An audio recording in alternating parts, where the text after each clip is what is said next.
آپ پھر میں کہوں گا ذرا طاری کیجئے، اسے فرض کیجئے، اسے سوچئے۔ اگر اس حدیث پر ہمارا دل ٹھکا ہوا ہو تو کسی سے ڈر ہوگا؟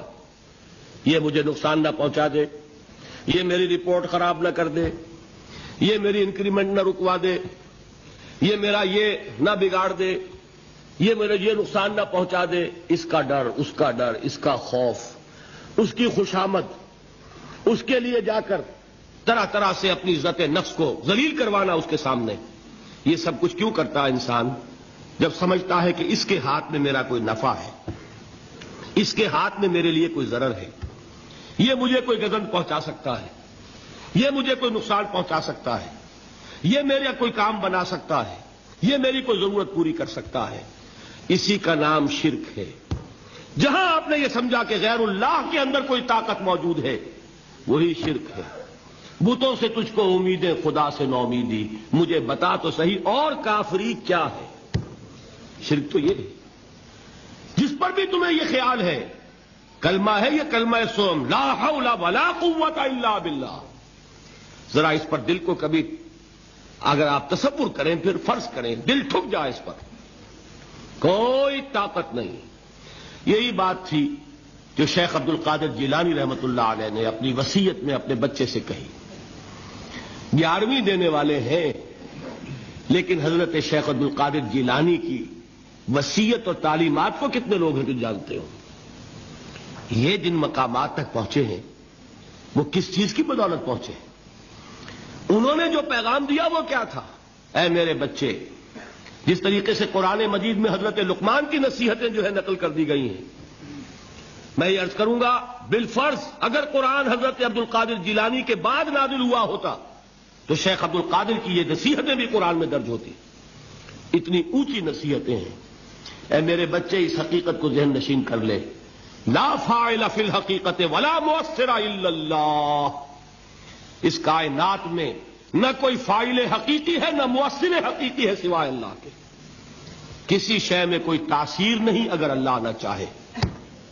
آگ جلا نہیں سکتی اگر اللہ نہ چاہے، پانی ڈبو نہیں سکتا اگر اللہ نہ چاہے، زہر ہلاک نہیں کر سکتا اگر اللہ نہ چاہے، کوئی چیز فائدہ نہیں پہنچا سکتی اگر اللہ نہ چاہے۔ تو در در پہ کیوں سر جھکاتے ہو؟ در در پر کیوں جبیں سائی کرتے ہو؟ سب کے سامنے کیوں ہاتھ پھیلاتے ہو؟ ایک اللہ سے مانگو، ایک اللہ کے سامنے زمین پر اپنی جبین رکھو۔ لا فاعل فی الحقیقت ولا مؤثر الا اللہ۔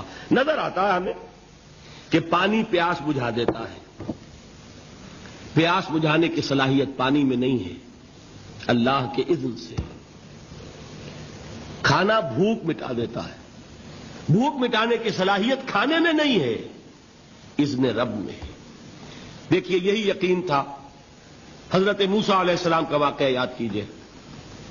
سامنے سمندر آ گیا ہے، قوم دیکھتی ہے پیچھے کہ گرد و غبار کا طوفان ہے۔ معلوم ہوا کہ فرعون اپنے لشکر سمیت آ گیا ہے۔ لشکر جب چلتا تھا تیز رفتاری کے ساتھ تو گرد و غبار کا جو طوفان اٹھتا تھا اس کا تصور کیجیے، اور لمحہ بلمحہ وہ قریب آ رہا ہے۔ پوری قوم نے کیا کہا؟ اے موسیٰ انا لمدرکون، اے موسیٰ ہم تو پکڑے گئے۔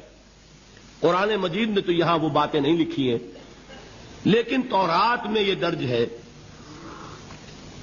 کہ بنی اسرائیل جھگڑنے لگے، دست و گریبان ہو گئے موسیٰ کے ساتھ۔ موسیٰ ہمیں یہاں مروایا لا کر، اس سے تو ہم ہی بہتر تھے، وہاں کھانے کو ملتا تھا، زندگی تو تھی، بیگار ہم کر رہے تھے، موت تو نہیں تھی۔ اب جو کچھ ہوگا اس کا تصور کرو، جس طریقے سے ہمارے ٹکڑے اڑائے جائیں گے۔ تو لڑ رہے ہیں حضرت موسیٰ علیہ السلام سے، یہ تورات کی تفصیل ہے۔ قرآن میں صرف اتنا آیا ہے، پریشان ہو کر انہوں نے کہا انا لمدرکون، موسیٰ ہم تو پکڑے گئے۔ اس وقت موسیٰ کا جواب کیا ہے؟ کلا ان معی ربی سیہدین، نہیں، میرے ساتھ میرا رب ہے، وہ راستہ دے گا۔ بتائیے کہاں راستہ نظر آ رہا ہے؟ یہ ہے ایمان بالغیب۔ راستہ نظر نہ آئے تب اللہ پر یقین ایمان ہے۔ جیب میں پیسے ہوں اور تب دل کو اطمینان ہے تو ایمان کس پر ہوا؟ پیسے پر، اللہ پر نہیں۔ جب وسائل و ذرائع نہ ہو اور پھر یقین ہو کہ اللہ مسبب الاسباب ہے، وہ اسباب کا پابند نہیں ہے، وہ اسباب کا محتاج نہیں ہے، اسباب اس کے محتاج ہیں، اگر یہ یقین ہے تو اللہ پر ایمان ہے، یہ نہیں ہے تو تمہارا ایمان اسباب پر ہے، وسائل پر ہے، ذرائع پر ہے، مادیات پر ہے، اللہ پر نہیں۔ اس وقت کہاں راستہ تھا؟ کوئی راستہ تھا؟ سمندر ہے اور ادھر سے لشکر آ گیا ہے۔ کلا ان معی ربی سیہدین۔ اب دیکھیے ایمان کہہ دینا آسان ہے، ہوا معکم اینما کنتم، جہاں کہیں بھی تم ہوتے ہو اللہ تمہارے ساتھ ہوتا ہے، لیکن اس کا یقین قائم ہو جائے تو زمین و آسمان کا فرق واقع ہو جائے۔